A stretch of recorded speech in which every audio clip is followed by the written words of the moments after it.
Okay, today is day 3 of this week. Let's get started. आज इस course का तीसरा दिन है और आइए हम शुरू करेंगे। Okay, so why don't we pray and commit ourselves to the Lord? आइए हम प्रार्थना में जाएंगे और अपने आप को प्रभु के हाथ में समर्पित करेंगे। Okay, so today, as we are praying, we are going to be mindful of what God is speaking to us, right? और हम जैसे प्रार्थना करते हैं ये भी हमें मन में रखें कि हम हमारे से आज प्रभु क्या बातचीत करना Right? Whatever चाहते the Holy Spirit is speaking, we are going to receive. हैं और जो कुछ पवित्र आत्मा हमसे बातचीत करेगा उसको हम स्वीकार करें। Okay, we want to be expectant in our spirit. और हमें पवित्र आत्मा में उम्मीद के साथ बैठना है। Okay, so we are coming with an expectant heart, with a hungry heart, and we're saying, Holy Spirit, you fill me, you speak to me. और हम एक भूख और प्यास के हृदय के साथ परमेश्वर के पास आएंगे ये बोलकर कि परमेश्वर हमें भरें। You know, if you're tired, just say, Lord, give me strength. और अगर आप थके हैं तो बोलिएगा प्रभु मुझे बल दे। And if you're feeling sleepy, open your eyes. और अगर आपको नींद आ रहा है तो अपनी आंखों को खुला रखें। Okay? Okay, why don't we pray? Let's pray in the Spirit. Let's pray in tongues for some time. Hallelujah. We thank you, Lord. आइए हम कुछ Thank देर you. के लिए आराधना में जाएंगे, स्तुति प्रशंसा में जाएंगे। Come on, just stir yourselves up in the Hallelujah. Spirit. अपने आप को परमेश्वर के हाथ में समर्पित करें, अपनी आवाज को ऊंचा उठाते हुए And उसकी just, स्तुति करेंगे। pray with fervor, pray with strength. और पूरे उमंग के साथ उसकी प्रार्थना उससे प्रार्थना करें। Even as we are praying in the Spirit, we are praying what the Holy Spirit is praying, that perfect prayer. और जैसे हम पवित्र आत्मा में होकर प्रार्थना कर रहे हैं, प्रार्थना करेंगे कि पवित्र आत्मा जो उचित प्रार्थनाएं हैं हमारे मुंह से करवाएगा। The Bible says sometimes we don't know what we should pray for. कभी-कभी बाइबल में लिखा हुआ कभी-कभी हमें मालूम नहीं रहता कि हम किस विषय में प्रार्थना करें। But the Holy Spirit knows exactly what we want and what we need. और लेकिन पवित्र आत्मा जानता है सही रीति से हमें क्या चीजों की जरूरत है। And He's praying that perfect prayer in us. और वो सही प्रार्थना जो है हम में से होके पवित्र आत्मा प्रार्थना करेगा। Yeah, so just open your mouths and just pray in tongues, pray in the Spirit. और अपने मुंह को खोलकर पवित्र आत्मा में भरकर प्रार्थना करें। पवित्र जिनको अन्य भाषाओं का वरदान मिला है वो अन्य भाषाओं के वरदान में होकर अन्य भाषाओं में प्रार्थना करें। And those of you who have not received the gift of tongues, you just pray, Lord, I want to start praying by faith right now. और जिन जिन लोगों को अन्य भाषाओं का वरदान नहीं मिला है प्रार्थना करें, प्रभु मैं उसको चाहता हूं और अभी मैं विश्वास के साथ प्रार्थना करता हूं। Just tell the Lord, Lord, fill me with your Spirit. और प्रभु से बोले कि हे प्रभु मुझे अपनी आत्मा से भर दे। And give me those words to speak out. और वो अन्य भाषाओं को बातचीत करने में मुझे मदद करें। And He will put some sounds in your heart. You speak that out. और कुछ ध्वनियां आपके मन के अंदर, कुछ शब्द आपके मन के अंदर डालेगा और वो आप बातचीत करना शुरू करें। So you speak it out loud enough so you can hear and speak by faith. और विश्वास के साथ आपके मन में जो वर्ड्स आते हैं, वचन आते हैं, परमेश्वर की आत्मा डालती है, वो ऊंची आवाज में बोलें ताकि आप सुन सके उसको। Now, sometimes it is just one phrase or one syllable. No problem. Just speak it out. हो सकता है कि अन्य भाषाओं का वरदान का शुरुआत जो है एक शब्द होगा, कोई बात नहीं, उसको बात उस एक पद को बोल दे। Just speak whatever He is giving you faithfully. और जो कुछ वो आपको दे रहा है वो विश्वस्तता के साथ बातचीत कर ले। It's not about how many words, but it's about what words He's giving us to और speak. इस विषय में नहीं है कि कितने ज्यादा वाक्य आप बोलते हैं, इतना है कि जो वो देता है वो बोले हम। Yeah. Even if it's one phrase, you speak it out faithfully. और एक वर्ड होने दो, एक फ्रेज होने दो, उसको भी विश्वास के साथ बोल दे। Thank you, Father.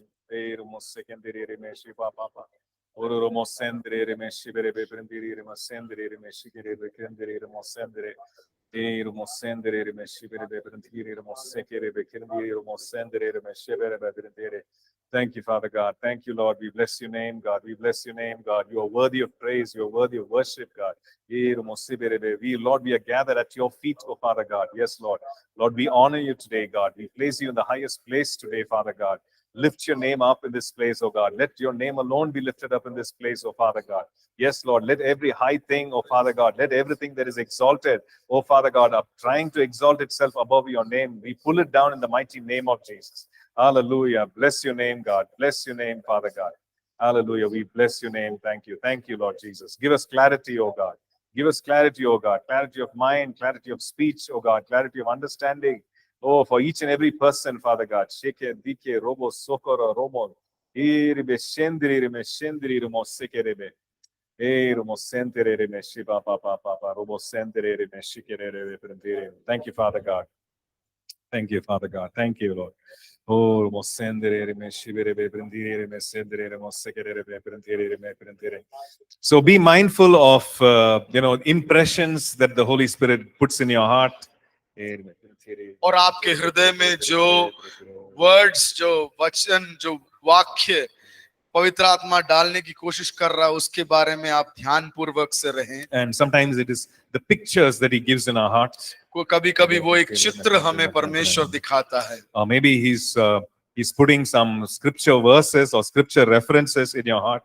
हो सकता है कुछ परमेश्वर के वचन में से आपके हृदय में वो डाल रहा हो. Just be mindful of that. उसके बारे में ध्यान पूर्वक से रहें. And continue to pray. और आगे प्रार्थना में लगे रहें. हालेलुया. धन्यवाद, धन्यवाद, धन्यवाद, धन्यवाद, धन्यवाद, धन्यवाद, धन्यवाद, धन्यवाद, धन्यवाद, धन्यवाद, धन्यवाद, धन्यवाद, धन्यवाद, धन्यवाद, धन्यवाद, धन्यवाद, धन्यवाद, धन्यवाद. ओ रिहादर बरबा शेतेरे, ओ रिखबरबा शंदरे दिरी दिरी दिरी दिरी. Hallelujah, hallelujah, hallelujah, hallelujah, hallelujah, hallelujah, hallelujah. Oh, hallelujah, hallelujah, hallelujah. Oh, Rikibara bara bara bara bara bara bara shandare. Thank you, Father. Thank you for the Thank you, reminder, God. Thank you Jesus. for the Thank you, reminder. Yes, Jesus. Lord, Thank you, we will call unto you. Jesus. Yes, Lord, I Hallelujah, will call upon hallelujah, your name, hallelujah. God. Hallelujah, hallelujah. Shiva, Papa. Oh, Oh, thank you, धन्यवाद, Father God. धन्यवाद, धन्यवाद. Yes, Lord, we commit this time into your mighty hands, Father God. हम ये समय को आपके हाथ में देते हैं यीशु मसीह. And we commit ourselves into your mighty hands, और God. हम अपने आप को आपके बलवंत हाथों के नीचे समर्पित करते We हैं. just ask you to come and take complete control over us, God. हे प्रभु, हम आपसे मांग लेते हैं कि आप आए यहाँ पर हमारे बीच में और पूरा अधिकार आप ले लें. You teach us and you lead us, oh God. वो आप हमें पढ़ाएं और आप हमें मार्गदर्शन करें. In Jesus' matchless name we pray. यीशु मसीह के बहुमूल्य नाम से हम मांगते हैं. Hallelujah. Amen. Amen. Amen. So as we were praying, did anyone sense anything or sense that, okay, God has put some verse or God gave me some picture? Anybody like that? और कोई भी आप लोग में से कोई हो जो प्रार्थना कर रहे थे, उसके समय पर प्रभु यीशु मसीह ने कुछ चित्र आपके मन में डाला, कुछ वचन आपके मन में डाला? Anyone like that? कोई है ऐसा? Okay. Okay. Right. Anybody here? Okay. Okay. So you be mindful of that. Be aware of that. और आप उस विषय में ध्यान दें, सावधान रहें. No? Sometimes we think, oh, it's just my imagination. कभी-कभी हम सोचते हैं कि ये मेरा सिर्फ एक सोच है. Well, it could be your imagination. हो सकता है मेरा सोच हो वो. But the fact is that God can use your sanctified, consecrated imagination to speak certain things. और कभी-कभी परमेश्वर जो है वो पवित्र सोच को जो हमारे मन में उत्पन्न होता है उसको कभी-कभी इस्तेमाल में ला सकता है. Right? So we need to be aware of that and we need to receive that in our hearts. हम उसके बारे में ध्यान पूर्वक होने चाहिए और उसको हम स्वीकार करने की भी जरूरत है. Right. We also need to check that, test that with the word of God.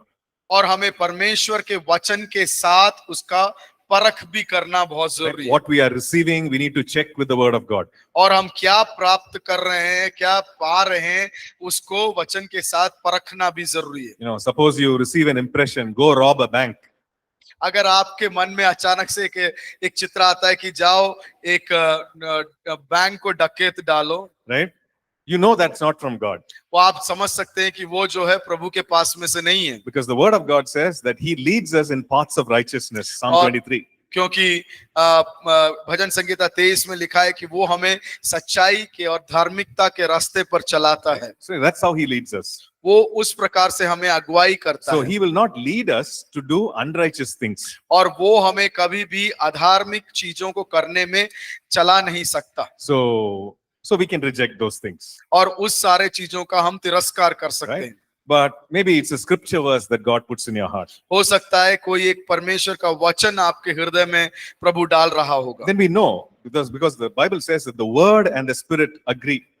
क्योंकि परमेश्वर का वचन कहता है वचन और पवित्र आत्मा एक दूसरे से सहयोग करते हैं, Right? They will not contradict each other. वो एक दूसरे के विरोध में नहीं जाते So हैं। when we pray in the spirit और हम जब पवित्र आत्मा में होकर प्रार्थना करते हैं and when the Holy Spirit speaks to us, और जब पवित्र आत्मा हमसे बातचीत करता है it will be in line with the word of God. और वो जो है परमेश्वर के वचन के अनुसार होगा, Right? It won't contradict the word of God. It won't be opposite of the word of God. और वो कभी भी परमेश्वर के वचन के विपरीत में नहीं बातचीत करता। As we were praying, I just felt this verse come to my heart. Jeremiah 33 and verse 3. और जब मैं प्रार्थना में था तो ये वचन मेरे मन में आया, वो जो है यिर्मयाह 33 का 33 verse 3. 33 का 3। Okay? यिर्मयाह It says, call unto me. उसमें कहा गया है कि मुझे पुकारो। Right? He says, call unto me and I will answer you. मुझसे प्रार्थना करो और मैं तुम्हें सुनूंगा। Right? I will answer you. और मैं तुम्हें उत्तर दूंगा। And he says, and show you great and mighty things that you do not know. और वो चीजों के बारे में दिखाऊंगा जो महान और अद्भुत कार्य हैं जो तुम Right? नहीं जानते। So when we call to him, और जब हम उसके नाम को पुकारते हैं, in the word of God, he has promised that he will answer us. और परमेश्वर के वचन में उसने कहा है कि मैं तुम्हें जरूर उत्तर दूंगा। And he also promises that he will show us great and mighty things that we do not know yet. और जो चीजों के बारे में अब तक मुझे ज्ञान नहीं है, जो परमेश्वर की महान कार्य है, वो भी मुझे ज्ञात करवाएगा। So we can expect that when we call unto him. और जब हम उसको पुकारते हैं, वो चीजों की हम उम्मीद कर सकते हैं। So we don't have to come to a time of prayer and say, I don't know whether he'll speak or not. हमें ऐसे एक अवस्था में आने की जरूरत नहीं है जहां पर हम प्रार्थना करें और हम समझ ना पाए कि क्या वो हमारी प्रार्थना सुनेगा कि नहीं सुनेगा। Right? I don't know whether he will answer my prayer. क्या वो मेरी प्रार्थना को सुनेगा। I don't know whether he will speak to me. क्या वो मुझसे बातचीत करेगा। Right? We don't have to be in doubt. और हमें जो है संकोच में नहीं रहने की जरूरत है, because he has already spoken. क्योंकि उसने पहले से हमसे बातचीत किया है। Okay? Right? So we're going to pray for some more time. और हम कुछ समय और प्रार्थना में Maybe just बिताएंगे। one more minute. एक और मिनट जो है हम प्रार्थना में बिताएंगे। But pray with expectation. और इस उम्मीद के साथ प्रार्थना करें। Just tell the Lord, Lord, you promised here in Jeremiah 33 and verse 3. और आप बोलें कि हे प्रभु, आपने यिर्मयाह 33 के 3 में लिखा है, एक वादा किया है You have promised that when I call to you, you will answer. कि जब मैं तुम्हें पुकारूं तो आप मेरी पुकार सुनेंगे और मेरे जवाब देंगे। Right? And I'm calling upon your name, Lord. और मैं अभी जो है आपके नाम को पुकार रहा हूं। Right? So this time, I just want us to pray very silently, quietly. और अब का क्षण 1 मिनट जो आपके सामने मैं देना चाहता हूं, वो बिना आवाज के आराम से प्रार्थना करें। Right? Quietly in your heart you pray. आपके मन के अंदर आप प्रार्थना करें। And say, Lord, I call to you, you answer me, you speak to me. और कहें कि हे प्रभु, मैं आपको पुकारता हूं और आप मुझसे बातचीत करें।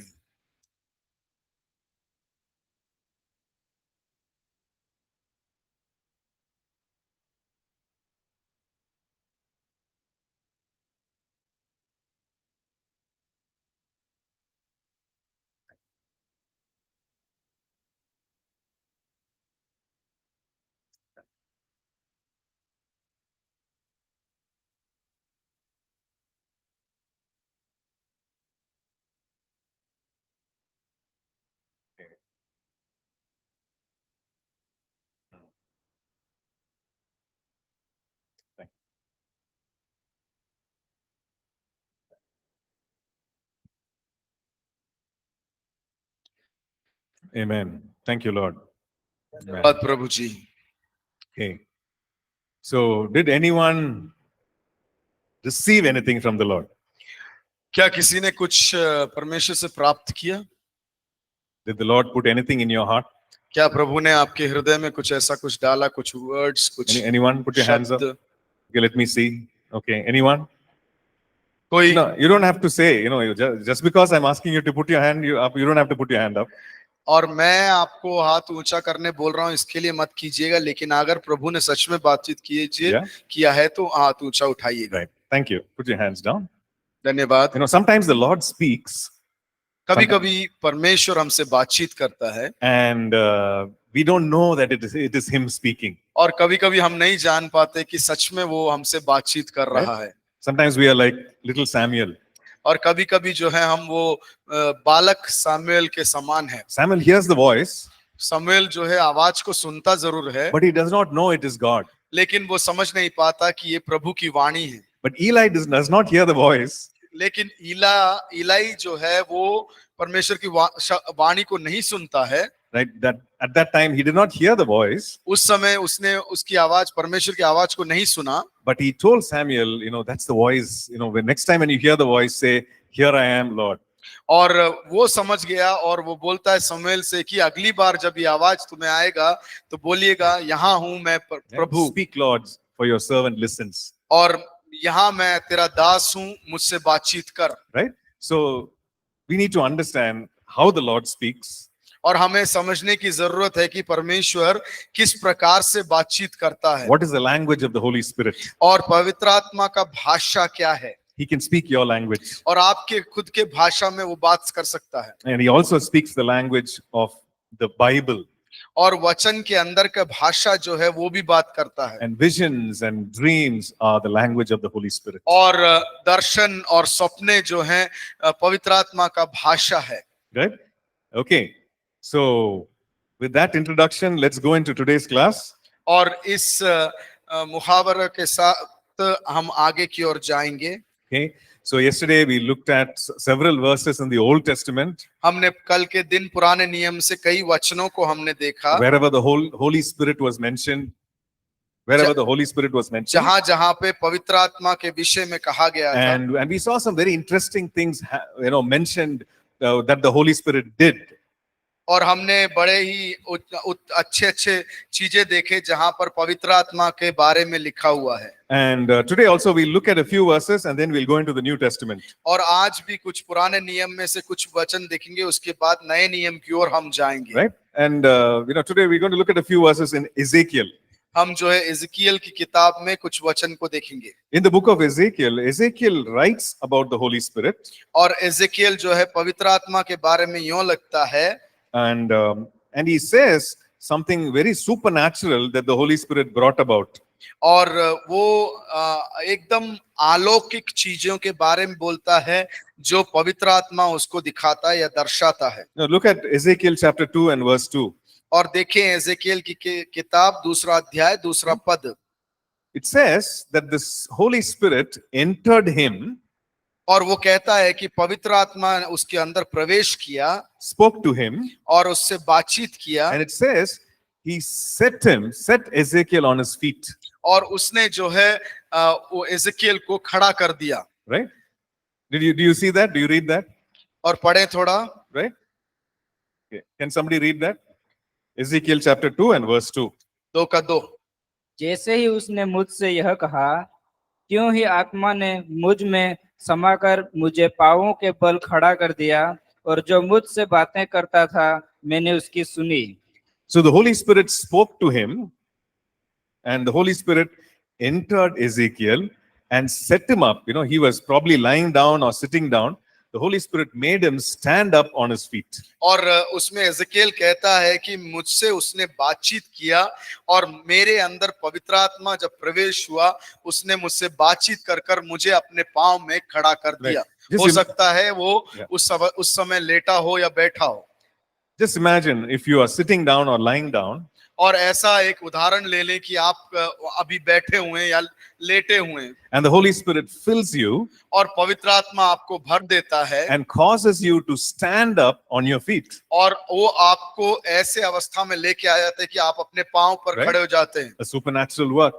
वो एक अलौकिक काम है It is as if God lifted up this prophet and put him on his feet. और इस प्रकार से हम कह सकते हैं जैसे उस भविष्यवक्ता को उसने उठाकर अपने पांव पर खड़ा कर दिया। Right? We see that again in Ezekiel 3 and verse 14. और एजेकियल 3 का 14 में भी हम देखते हैं। Okay, can somebody read Ezekiel chapter 3 and verse 14? Ezekiel 3 का 14। तब आत्मा मुझ में उठा ले गई और मैं कठिन दुख से भरा हुआ और मन में जलता हुआ चला गया और Right. यहोवा की शक्ति मुझ में प्रबल थी। Right? It says here, the Spirit lifted him up और उसमें लिखा हुआ है कि पवित्र आत्मा ने जो है उसको उठा लिया and the Spirit of God took him away. और उसको पवित्र आत्मा जो है लेकर चलने लगा। Right?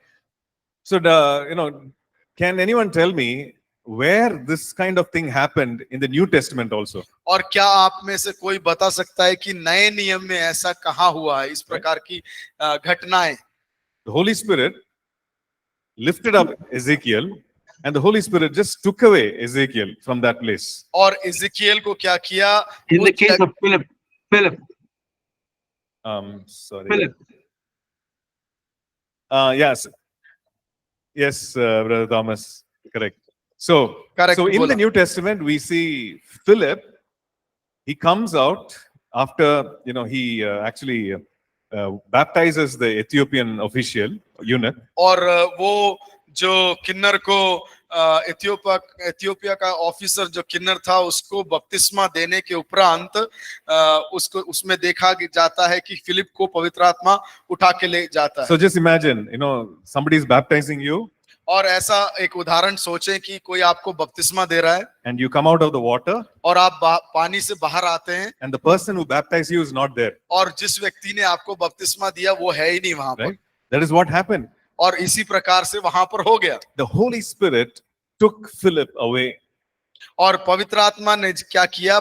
फिलिपुस को उठा के ले गया। What? Can God do that? क्या परमेश्वर ऐसा कर सकता है? It's like supernatural transportation. और इस प्रकार से कह सकते हैं कि एक दिव्य जो है यात्रा, नहीं तो लेकर गाड़ी में लेके चले आना। Right? It's like going from one place to another, but the Holy Spirit is doing that. और इस प्रकार से कह सकते हैं कि एक जगह से दूसरे जगह पर जाना, लेकिन वो यात्रा का जो वाहन है वो पवित्र आत्मा लेके जाता है। Sometimes we restrict God, limit God. और कभी कभी जो है हम जो है परमेश्वर को एक दायरे में रख देते हैं। But the Holy Spirit, God, is all powerful and He is a supernatural God. लेकिन हमें समझने की जरूरत है कि परमेश्वर जो है सर्वशक्तिमान है और वो दिव्य कार्यों को करने, अलौकिक और दिव्य कार्यों को करने में सक्षम है। And can He do it today? क्या वो आज भी कर सकता है? Yes, if He chooses to, He will do it today as well. और आज वो ऐसा करने का योजना अगर करता है तो वो जरूर करेगा। Okay, let's go on to the book of Daniel. Daniel की किताब की ओर हम जाएंगे। Okay, in Daniel chapter 4 Daniel की किताब 4 अध्याय and verse 9, और 9 he का says, पद। Daniel chapter 4 and verse 9. Can somebody read it, please? Daniel 4 का 9 कोई पढ़ दें थोड़ा।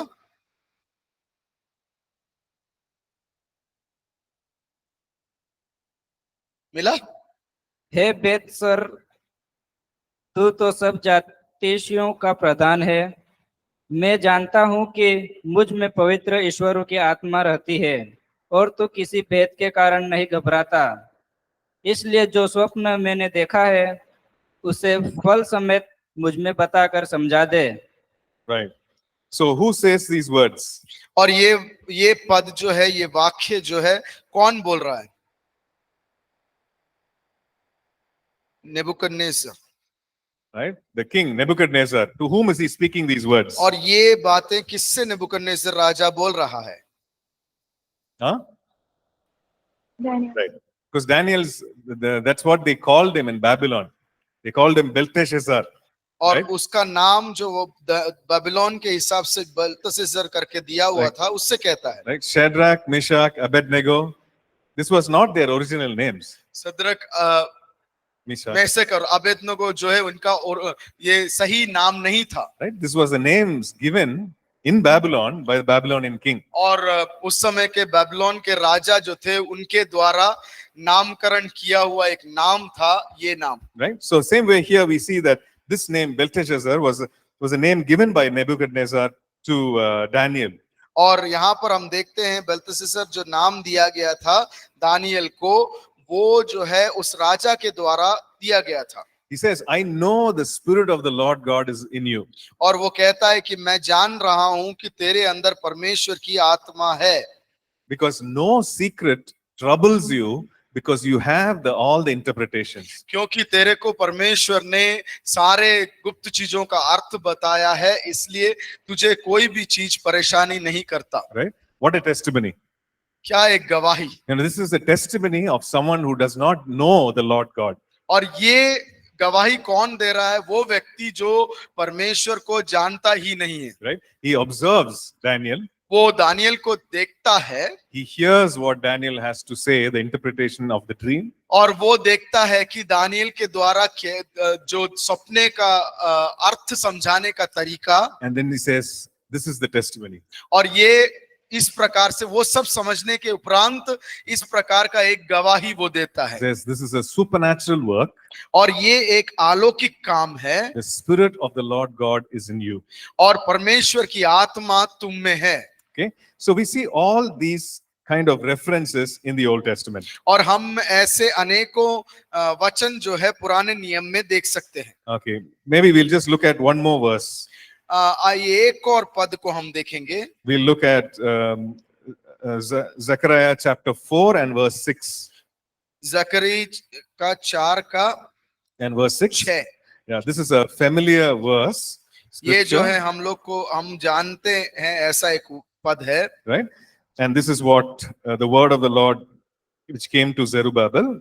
और जरुब्बाबेल नाम के व्यक्ति को ये परमेश्वर की वाणी हुई। Not by might nor by power, but by my spirit, says the Lord of hosts. ना तो शक्ति से ना तो बल से, पर मेरी आत्मा के द्वारा परमेश्वर कहता है। Right? So by the spirit of the Lord, not by power of man or not by might of man, but by the spirit of the Lord, there were certain things that are going to happen. और कई चीजें जो होना था वो ना मनुष्य की शक्ति से या ना मनुष्य के बल से, लेकिन परमेश्वर की आत्मा के द्वारा। It was about the building of the temple. It was happening those days. और उस समय का ये अवस्था था कि परमेश्वर के मंदिर को बनाया जा रहा था। Right? And this was the encouragement that came to Zerubbabel from the spirit of the Lord. और ये जो है एक प्रोत्साहन के अनुसार परमेश्वर की आत्मा से आया हुआ एक वाणी था। Right? So now we see all these verses in the Old Testament और हम ये सारे परमेश्वर के वचनों को पुराने नियम से देखते हैं, about how the Holy Spirit moved and what he did. और पवित्र आत्मा किस प्रकार से कार्य किया, किस प्रकार से उनके बीच में क्रियाएं करता था, वो देखा। And like we learned yesterday, when we grow in our understanding of someone, our relationship with that someone changes. और हमने कल सीखा था कि जिस प्रकार से एक व्यक्ति को ज्यादा से ज्यादा हम समझते हैं या जानते हैं, तो हमारा उसके साथ जो रिश्ता है वो बढ़ता है। Right? So when we grow in our understanding of the Holy Spirit, our relationship with the Holy Spirit changes. और जब हम परमेश्वर की आत्मा, पवित्र आत्मा को ज्यादा से ज्यादा समझते हैं, हमारा रिश्ता जो उसके साथ है वो बढ़ता जाता है। We begin to trust him. और हम उसके ऊपर विश्वास करना शुरू करते हैं। We come before him with expectation. और हम उसके सामने एक उम्मीद के साथ आते हैं। Right? We realize that nothing is impossible for him. और हम ये जान सकते हैं कि उसके द्वारा कुछ भी असंभव नहीं है। Right? And we understand that it is not just understanding of the Bible, but understanding of all things that the Holy Spirit can bring into our lives. और ये सिर्फ वचन नहीं, और बाकी सारे चीजों के बारे में बुद्धि और ज्ञान पवित्र आत्मा के द्वारा हो सकता है। Right? So now we're going to how the Holy Spirit moved in the New Testament. और नए नियम में किस प्रकार से पवित्र आत्मा का कार्य हुआ वो हम देखने जा रहे हैं। Okay, this is chapter number 4. और ये चौथा पाठ है। Okay, it talks about the work of the Holy Spirit in the life of Jesus. और यीशु मसीह के जीवन के द्वारा हम देखते हैं कि किस प्रकार से पवित्र आत्मा ने काम किया। Right, and we're going to start by looking at what the Holy Spirit did in the New Testament just before Jesus arrived on earth. और हम देखेंगे कि यीशु मसीह इस धरती पे जस्ट आने से पूर्व पवित्र आत्मा ने क्या किया। Okay, now it's very interesting. और ये बहुत ही रुचि लाने वाली विषय है। Okay, first of all, we're going to look at Luke chapter 1 and verse 15. और पहला हम देखेंगे लूका रचित सुसमाचार 1:15। Okay, Luke chapter 1 verse 15. लूका रचित सुसमाचार 1:15। It is about the birth of John the Baptist. और यूहन्ना का जो जन्म था उसके बारे में लिखा हुआ है। Okay, and it says that while describing John the Baptist, that John the Baptist will be filled with the Holy Spirit right from the womb. और उसके यूहन्ना के बारे में जब लिखा गया है उसमें कहा गया है कि वो अपनी माँ के गर्भ में जब था वहीं से पवित्र आत्मा से भरपूर होकर बाहर आएगा। Right, John the Baptist had a very unusual assignment. और यूहन्ना के पास जो है किसी के पास नहीं है ऐसा एक जिम्मेदारी था। What was that assignment? वो जिम्मेदारी क्या था? Anyone? तो कोई बता सकता है? Yeah. Make a new path for? Right. For the believers. To prepare the way for the Lord. For the Right, that's what. believers. Yeah. But it's to prepare the way for the Lord. परमेश्वर के लिए एक रास्ता तैयार करना। To announce the coming of the Lord. उसके आने के बारे में लोगों को समझाना। Okay. Anyone else? To baptize the Lord Jesus. Okay. यीशु मसीह को बपतिस्मा देना।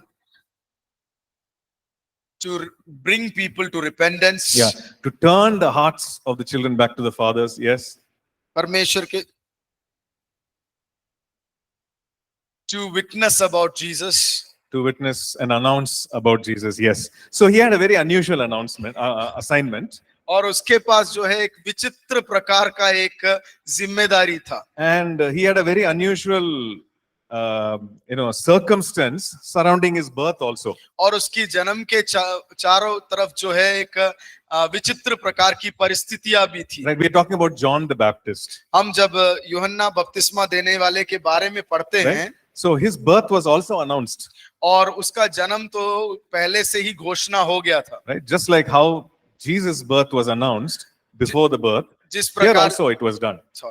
जिस प्रकार से यीशु मसीह के जन्म होने से पहले यीशु मसीह के जन्म के बारे में घोषणा हो चुका था, उसी प्रकार यूहन्ना बपतिस्मा देने वाले के विषय में भी पहले से घोषणा हो चुका Okay. था। Does anyone remember how it happened? क्या कोई किसी को याद है कि किस प्रकार से उसके यूहन्ना बपतिस्मा देने वाले के बारे में घोषणा हुआ था जन्म से पहले?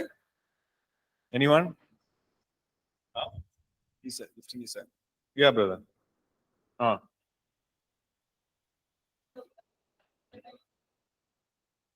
उसके जन्म होने से पूर्व यूहन्ना बपतिस्मा देने वाले के जन्म होने से पहले ही वो ये ऐसा एक व्यक्ति, ऐसा एक बच्चा जन्म होगा करके एक घोषणा हो चुका था। वो कैसे हुआ था? घोषणा कैसे हुआ था? Just put your hand up.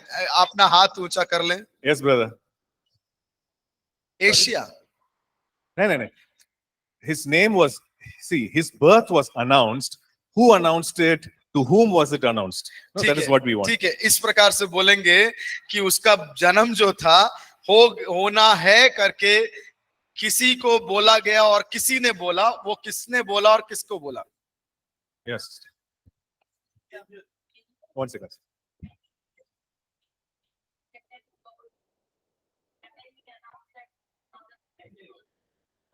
But before that, उससे भी पहले yes, बोलिए, उसके पिता को बोला। right. So the angel announced that there will be a son born to this couple who did not have a child, right?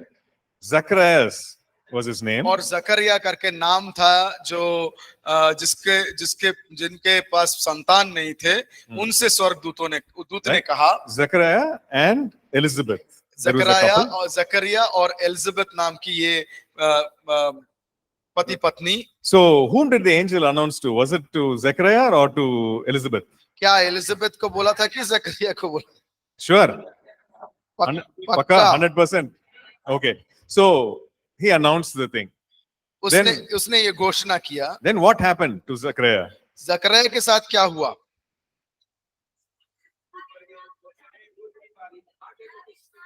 एक minute.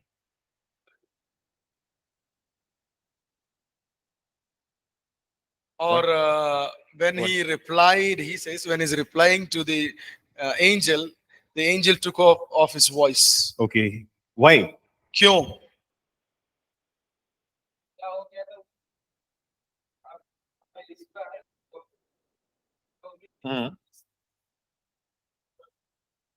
He did not believe that he's now. How can it be possible? Yes. Elizabeth is old and she won't be able to conceive. Right. So, we see this in Luke chapter 1. और हम लूका रचित सुसमाचार 1 पहले अध्याय में देखते हैं. We see in verse 18 18वें पद में ऐसे देखते हैं, and in verse 19 19 and 20. और 20 में. Okay. So Zacharias could not speak. जकरिया जो है बातचीत ही नहीं कर पाया. Right. So God did not want him to go on speaking unbelief and doubt and confusion. और ये वो दूत नहीं चाहता था कि वो गलत चीजों को बातचीत करे और अविश्वास के ऊपर बातचीत करें. But this is said that John the Baptist, he was conceived and he was born with the Holy Spirit filling him. और सच्चाई ये है कि यूहन्ना जो बपतिस्मा देने वाला था, उसको उसकी माँ ने जब गर्भ धारण किया था, उसी समय गर्भ में ही उसके अंदर पवित्र आत्मा प्रवेश कर गया था और वो पवित्र आत्मा से भरकर जन्म लिया. Right. So this is something that the Holy Spirit did. और ये है जो विचित्र चीज जो पवित्र आत्मा ने किया. Okay. Then you come down to verse 35. 35 की उसी अध्याय के 35 में आ जाए. In verse 35, we read about we already read this verse. हमने पहले भी ये वचन पढ़ा है. The angel of the Lord announces to Mary the birth of the Lord Jesus. और मरियम को जो है दूत आकर बोलते हैं कि यीशु मसीह के जन्म के विषय में. Says the Holy Spirit will empower you, will come upon you. और कहा गया है कि पवित्र आत्मा जब तुम पर आएगा And his power will overshadow you. और उसकी शक्ति आपके अंदर प्रवेश करेगी. What does this mean, word overshadow? और पवित्र आत्मा से भरपूर हो जाना. Yeah, what is it in Hindi? Hindi में overshadow, Chhaya. How is that verse read? That's what The Holy Spirit will. पवित्र जब Can maybe somebody can read that, right? Luke chapter 1, and we are looking at verse verse 35. Can somebody read that, please? स्वर्गदूत ने उसको उत्तर दिया, पवित्र आत्मा तुझ पर उतरेगा और परम प्रधान की सामर्थ तुझ पर छाया करेगी, इसलिए वह पवित्र जो उत्पन्न होने वाला है परमेश्वर का पुत्र कहलाएगा. Okay, right. Thank you. So the power of the Holy Spirit will be upon you. No, that's how it's described here. और यहाँ पर लिखा गया है कि पवित्र आत्मा का सामर्थ तुझ में आएगा. Right? And because of the power of the Holy Spirit, there's going to be a miracle. और पवित्र आत्मा का सामर्थ होने के कारण एक चमत्कार होगा. Something that was not seen earlier, something that was not heard of after that is going to happen. और जो कोई चीजों के बारे में किसी ने पहले सुना नहीं और हुआ नहीं, वैसी बातें होगा. That she, being a virgin, she not a married person, she is going to conceive and give birth to a son, and his name shall be called Jesus. और वो जो कन्या थी जिसका शादी भी नहीं हुआ था, वो बच्चे के साथ को गर्भ धारण करेगी और वो एक बच्चे को जन्म देगी जिसका नाम यीशु बुलाया जाएगा. Something supernatural. कुछ ऐसी बातें जो अलौकिक बातें हैं, because of the power of the Holy Spirit. क्योंकि वहां पर पवित्र आत्मा की सामर्थ्य का उतरा है। Right? So that is something that we see here. और यहाँ पर हम उस चीजों के विषय में देखते हैं। And then if we go to verse 41, और 41 में अगर जाते हैं, उसी अध्याय 1 का 41, now Elizabeth and Mary, they meet. और एलिजाबेथ और मरियम जो है एक दूसरे से भेंट करते हैं। Okay, so what is common between them? एक समान उनके बीच में क्या है? Both of them? Both of them. Now, what is common, you said? No? हाँ, सामान्य रूप से क्या है? दोनों। Okay, both are women, both are carrying children, right? And both their children's name or the birth was announced by The Holy angels. Spirit, angels. Right? और दोनों आपने बोला सही है, दोनों स्त्रियां हैं, दोनों गर्भवतियां हैं, दोनों का जो संतान होने वाला है उसके बारे में पहले ही दूतगणों ने घोषणा कर दिया। So they are meeting. और वो लोग आपस में मिलते हैं। Now, you know, it's very interesting when we see this verse. और एक बहुत ही अच्छा वचन है, हम यहाँ पर जब देखते हैं, It says that Mary, verse 41, sorry. 41, Mary greeted Elizabeth. Mary greeted Elizabeth. Maryam जाकर एलिजाबेथ को भेंट करती है। Elizabeth heard the greeting of Mary. और मरियम के मुंह से जो मिलने के समय पे बोला हुआ वचन जो है एलिजाबेथ सुनती है। And then it says here, the baby that was inside Elizabeth leaped in her womb. John the Baptist did some kicking inside. और कहा गया है यहाँ पर कि जब वो ध्वनि को डांस भी से ध्वनि को जब सुना तो एलिजाबेथ के गर्भ में जो बच्चा था वो उछल पड़ा। Right? John the Baptist moved. और यूहन्ना जो बपतिस्मा देने वाला था वो अंदर ही गर्भ में जो क्या बोलते हैं उसको, मूवमेंट को, मैं जो वर्ड ढूंढ रहा हूँ, हिला हलचल, हलचल किया। Right. And we see that Elizabeth was filled with the Holy Spirit. और हम देखते हैं कि एलिजाबेथ जो है पवित्र आत्मा से भर गई थी। And she said some things. और उसने कुछ बातें कहा। Okay. Now, I want to ask you a question. मैं आप लोगों से एक सवाल पूछना चाहता हूँ। Okay. Something's happening there. वहां पे एक डिस्कशन हो रहा है। Sister. ये जो पीछे मुड़ के बैठे हुए हैं। So, now the question is this.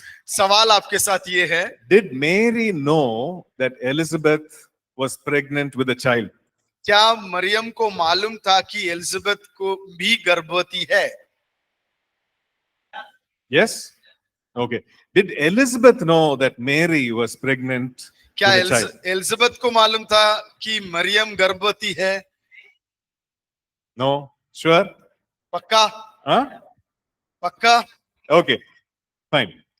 So Elizabeth did not know that Mary was having this encounter and she was going to be carrying a child. She did not know anything. But listen to what she says, and we see this in verse 42. उसके 42 में ऐसा एक विषय है, Elizabeth को कभी नहीं मालूम था कि मरियम जो है गर्भवती है, उसके साथ ऐसा एक अनुभव हुआ, कुछ नहीं मालूम था, लेकिन 42 में ऐसा लिखा हुआ है। Right? It says that she spoke with a loud voice and said, "Blessed are you among women, and blessed is the fruit of your womb." Somebody can read that, verse 42. और उसने बड़े शब्द से पुकार कर कहा, तू स्त्रियों में धन्य है और तेरे पेट का फल धन्य है। Yeah. So she's saying, blessed is the fruit of your womb, which means that the child who is in you, blessed. और तेरे पेट का फल धन्य है। And then look at this, verse 45. 45 में देखें, Said, "Blessed is she who believed, for there will be a fulfillment of those things which were told her from the Lord." पढ़िएगा 45. धन्य है वह जिसने विश्वास किया कि जो बातें प्रभु की ओर से उससे कही गई वे पूरी होगी। Okay. Now, look at verse 38. 38 में देखें, Verse 38, can you read? क्या आप पढ़ सकते हैं? मरियम ने कहा, देख मैं प्रभु की दासी हूँ, तुझे तेरे वचन के अनुसार हो। तब स्वर्गदूत ने उसके पास से चला गया। Okay, so she says here, let it be to me according to your word.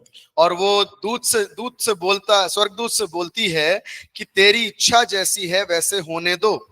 And here Elizabeth says, there will be a fulfillment of those things that you believed. और एलिजाबेथ बोलती है कि जो कुछ तू विश्वास करती है वो सही में पूरा होगा। Right? Of things that were told by the Lord.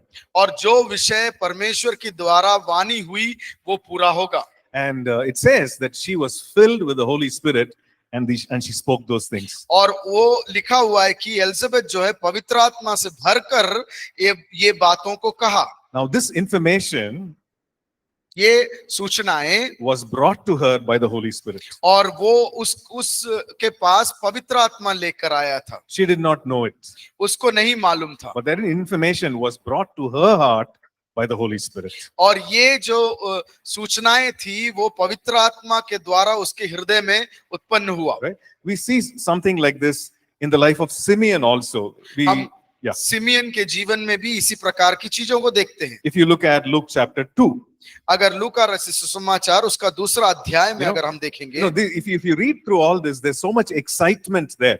और ये सब विषयों में अगर हम पढ़ते हैं तो वहां पे बहुत ही उत्तेजना देने वाली बातें हैं। Right? Zacharias is not able to speak, then he is able to speak. और जकरिया जो है बातचीत पहले नहीं कर पाया, लेकिन वो बातचीत नहीं कर पाया। Yeah, and then after that he is able to speak. और उसके उपरांत कुछ समय बाद वो बातचीत करना शुरू किया। And Mary and Elizabeth meet, and Elizabeth shares information about Mary that she does not know, but by the Spirit she speaks. और एलिजाबेथ से मरियम मिलती है और एलिजाबेथ को मालूम नहीं था, फिर भी वो पवित्र आत्मा से होकर बोलती है। Right.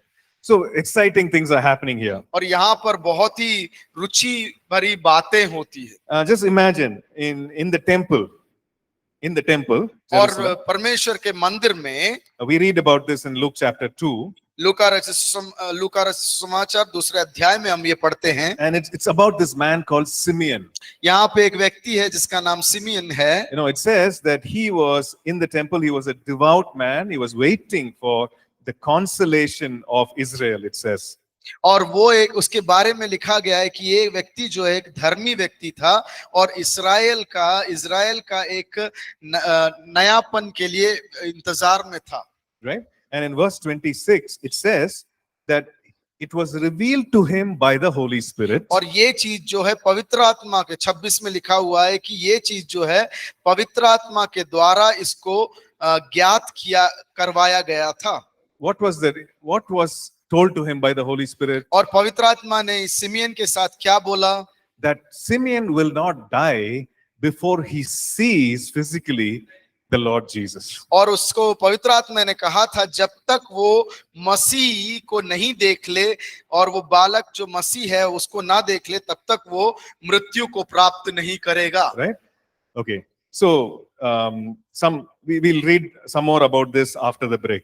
और ब्रेक लेंगे हम और उसके उपरांत हम पढ़ेंगे। Okay, so we are coming back at 3:05. 3:05 में हम वापस आ जाएंगे।